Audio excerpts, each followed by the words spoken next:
خطبہ نمبر 65 آپ علیہ السلام کے خطبے کا ایک حصہ، جس میں علم الہی کے لطیف ترین مباحث کی طرف اشارہ کیا گیا ہے۔ بسم اللہ الرحمن الرحیم۔ تمام تعریفیں اس خدا کے لیے ہیں جس کی صفات میں تقدم و تاخر نہیں ہوتا ہے کہ وہ آخر ہونے سے پہلے اول رہا ہو اور باطن بننے سے پہلے ظاہر رہا ہو۔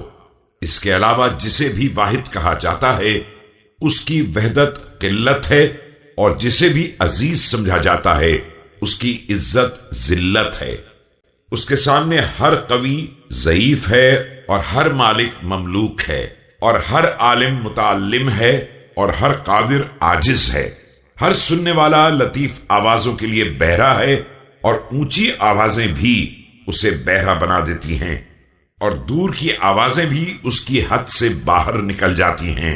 اور اسی طرح اس کے علاوہ ہر دیکھنے والا مخفی رنگ اور لطیف جسم کو نہیں دیکھ سکتا ہے۔ اس کے علاوہ ہر ظاہر غیر باطن ہے، اور ہر باطن غیر ظاہر۔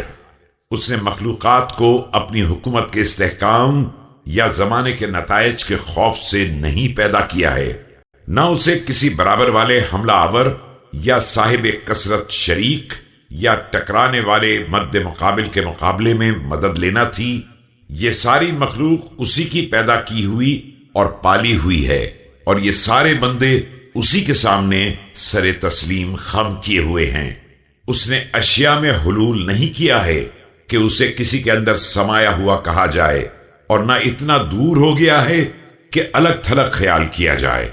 مخلوقات کی خلقت اور مصنوعات کی تدبیر اسے تھکا نہیں سکتی ہے، اور نہ کوئی تخلیق اسے عاجز بنا سکتی ہے، اور نہ کسی قضاء و قدر میں اسے کوئی شبہ پیدا ہو سکتا ہے۔